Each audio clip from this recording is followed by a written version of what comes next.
নমস্কার বন্ধুরা, আমি আবার একটা ফিরে এসেছি নতুন গল্প নিয়ে, যেটা কিনা শীর্ষেন্দু মুখোপাধ্যায়ের লেখা গোয়েন্দা বরদাচরণ। এবার পড়াটা শুরু করি কেমন। গোয়েন্দা বরদাচরণ একটা লাউ চুরি কেস নিয়ে খুবই চিন্তিত ছিলেন। কে বা কারা পরশুদিন নপাড়ার মুখ্যদা দিদিমার ঘরের চাল থেকে একটা লাউ চুরি করে নিয়ে গেছে। মুখ্যদা দিদিমার নাতি নাড়ুগোপাল বাইরে চাকরি করে, সে বড় লাউয়ের ডাল ভালোবাসে। নাতির জন্য লাউটা খুব যত্নে রেখেছিলেন দিদিমা। আজকালের মধ্যে নাড়ুগোপাল আসার কথা, কিন্তু এর মধ্যে পরশুদিন লাউটা চুরি গেছে। দিদিমা কেঁদে কেটে এসে পড়লেন বরদাচরণের কাছে। ও বাবা বরদা, আমার লাউ উদ্ধার করে এনে দাও।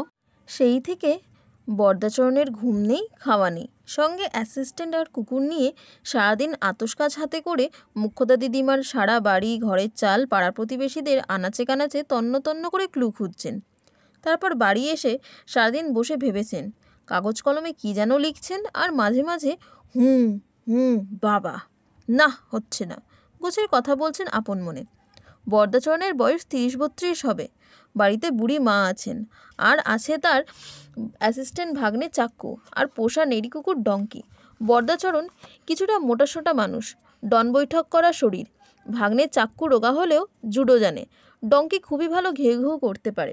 চাক্কু এসে বারবার খোঁজ করে যাচ্ছে, মামা কিছু খুঁজে পেলে? বরদাচরণ খুবই অন্যমনস্কভাবে বলেন, বোটা দেখে তো মনে হচ্ছে লাউটা বেশ বড় সড়ই ছিল।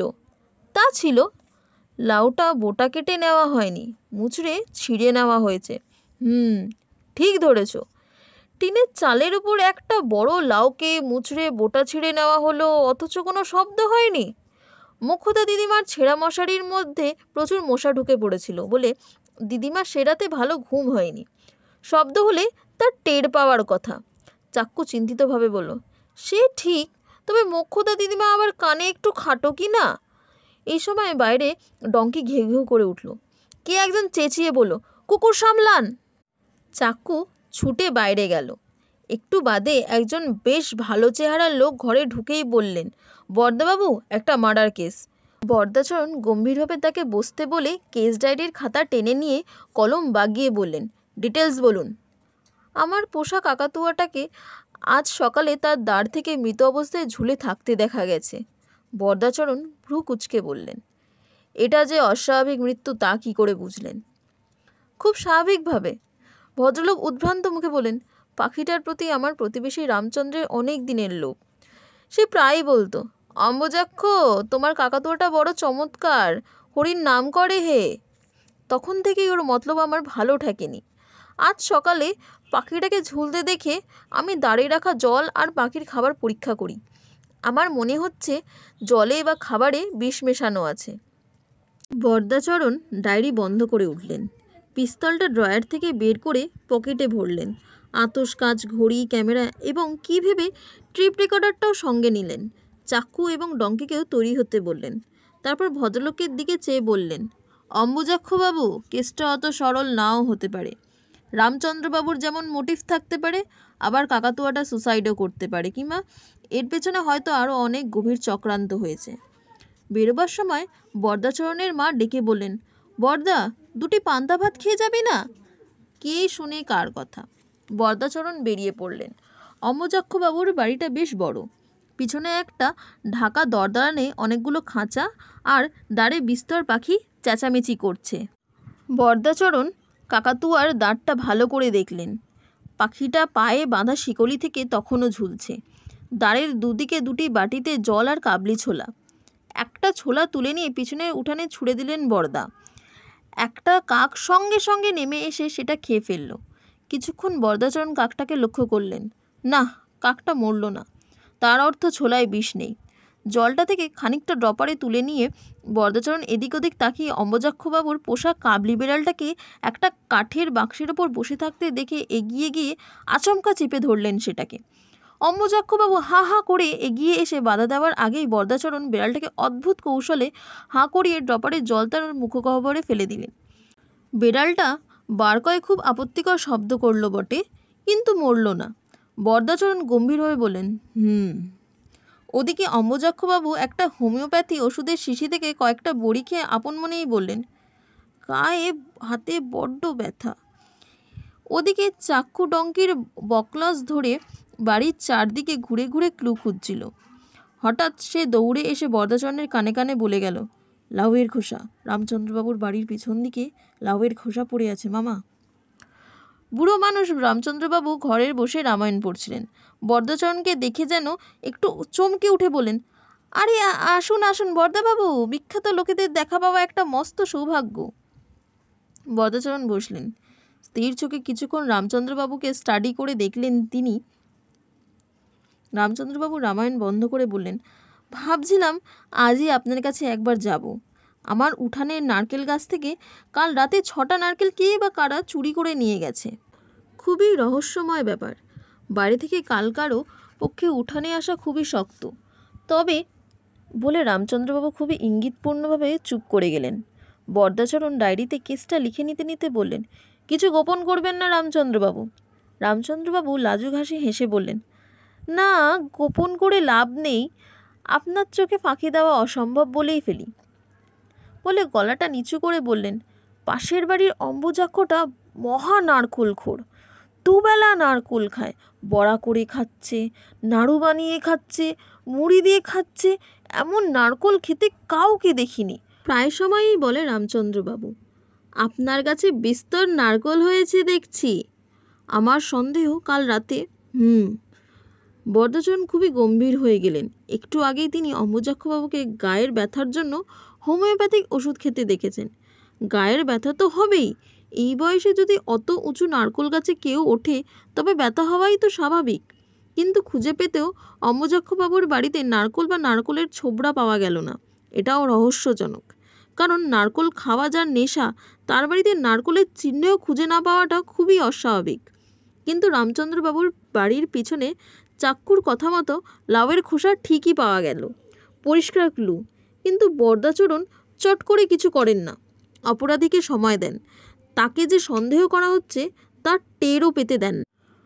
মুখ্যদা দিদিমাকে লাউয়ের ব্যাপারে আরও কয়েকটা প্রশ্ন করবেন বলে বরদাচরণ ভর দুপুরে দিদিমার বাড়ি এলেন। প্রশ্নগুলো এরকম, লাউয়ের গায়ে এক জায়গায় একটা পোকার গর্ত ছিল কি না? বোটার গায়ে এক জায়গায় একটা নখ বসানোর দাগও পাওয়া যাচ্ছে। রামচন্দ্রবাবুর বাড়ির পিছনের আস্তাকুড়ে থেকে সব লাউয়ের খোসা কুড়িয়ে এনে বরদাচরণ তার মধ্যে এইসব অকাট্য চিহ্ন দেখতে পেয়েছেন। যখন মুখ্যদা দিদিমাকে জেরা করছিলেন বরদাচরণ, তখন হঠাৎ চাক্ষু এসে চুপি চুপি কানে খবর দিয়ে গেল, মামা, মুখ্যদা দিদিমার ঘরে 1 বস্তা নারকোলের ছোপড়া আর 6টা খোসা ছাড়ানো নারকেল। মাথা ঘুরে গেল বরদাচরণের। কেসগুলো খুবই জড়িয়ে যাচ্ছে, অসম্ভব জটিল হয়ে উঠছে। মুখ্যদা দিদিমার বাড়িতে নারকোল গাছ নেই, তবে ছোবড়া বা নারকোল আসে কোত্থেকে? ওদিকে রামচন্দ্রবাবুর বাড়ির চুরি যাওয়া নারকোল অম্বুজাক্ষবাবুর বাড়িতে পাওয়া যায়নি। নারকোলের সংখ্যাটা আশ্চর্যজনকভাবে মিলে যাচ্ছে। ভাবতে ভাবতে বরদাচরণ উঠে পড়েন। পকেট থেকে পিস্তলটা দেখে নেন 6টা চেম্বারে গুলি ভর্তি আছে কিনা। আছে। রাস্তায় পা একটা গাড়ির সামনে ঘ্যাস করে থামলো। গাড়ির ভিতরে এক সম্ভ্রান্ত ভদ্রলোক। তিনি হাত জোড় করে বললেন, আসুন, বিখ্যাত গোয়েন্দাকে বাড়ি পৌঁছে দিয়ে ধন্য হই। বরদাচরণ উঠলেন।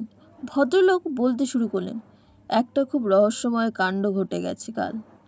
আমার একটা বুড়ো কাকাতুয়া মারা গেছে। খুবই প্রিয় ছিল আমার। ঠিক করেছিলাম পাখিটার মৃতদেহ একটা ভালো জায়গায় কবর দিয়ে ওপরে একটা চমৎকার সমাধি করে দেব। কিন্তু বিপদ হলো।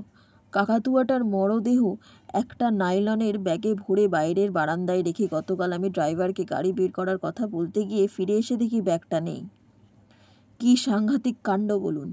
কেসটা যদি আপনি নেন। বরদাচরণ সবই টুকে নেন ডায়েরিতে। গম্ভীরভাবে বলেন, কাকাতুয়ার কেস 2টো হলো তাহলে। আশ্চর্য। বলে দুশ্চিন্তিত বরদাচরণ বাড়ির সামনে নেমে গেলেন। দুপুরে খুবই অন্যমনস্কভাবে খেতে বসেছেন বরদাচরণ। কি খাচ্ছেন তা বুঝতেই পারছেন না। লাউ, কাকাতুয়া, নারকোল সব জট পাকিয়ে আছে মাথায়। তার মা বললেন, ও বরদা, লাউ ঘন্ট দিয়ে আরও 2টো ভাত মাখ। লাউ ঘন্ট কথাটা বরদাচরণের মাথার মধ্যে 2-1 বার টং টং শব্দ করল।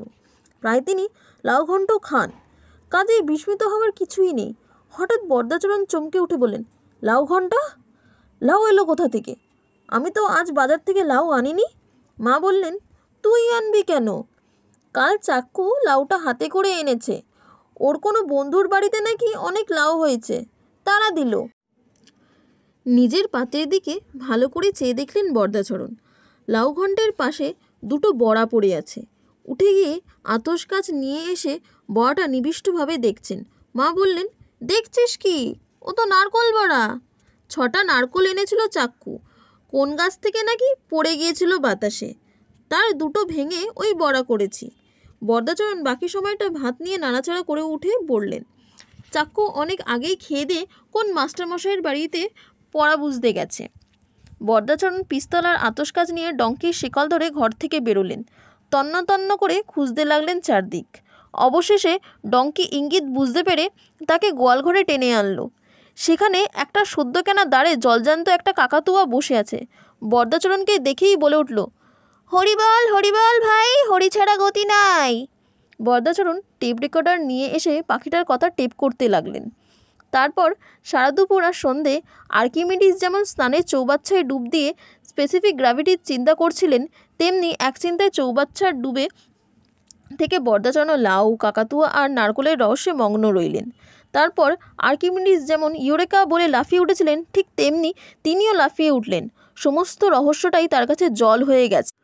বস্তুত তিনি এখন বুঝতে পেরেছেন যে লোকটা মোক্ষদা দিদিমার লাউ চুরি করেছে, সেই একই লোক গতকাল গাড়িওয়ালার ভদ্রলোকের মৃত কাকাতুয়াটা হাত সাফাই করে অম্বুযক্ষবাবুর জ্যান্ত কাকাতুয়ার দ্বারে ঝুলিয়ে রেখে হরুর নাম পরায়ণ জ্যান্ত কাকাতুয়াটাকে সরিয়ে ফেলে।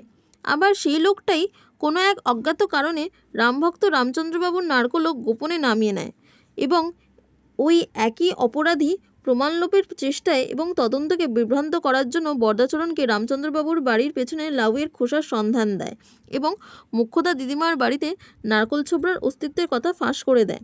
বেশ রাত হয়েছে, সবাই গভীর ঘুমে।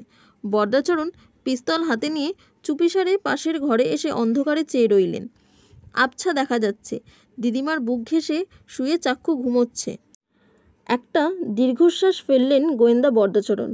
না, তক্ষুনি তিনি কিছু করবেন না। অপরাধীকে তিনি সবসময় আরও সুযোগ দেন, তাতে অপরাধীকে যে সন্দেহ করা হচ্ছে তা বুঝতে পারে না এবং এভাবেই সে একদিন নিজের অপরাধের জালে ধরা পড়ে যায়। পিস্তল নামিয়ে গোয়েন্দা বরদাচরণ ফিরে এলেন নিজের ঘরে। তিনি এখন নিশ্চিতভাবে জেনে গেছেন কে অপরাধী। আর কেউ নয়, অপরাধী হলো। ঠিক আছে বন্ধুরা, আজকে এখানেই গল্প শেষ। এটি হচ্ছে শীর্ষেন্দু মুখোপাধ্যায়ের লেখা গোয়েন্দা বরদাচরণ।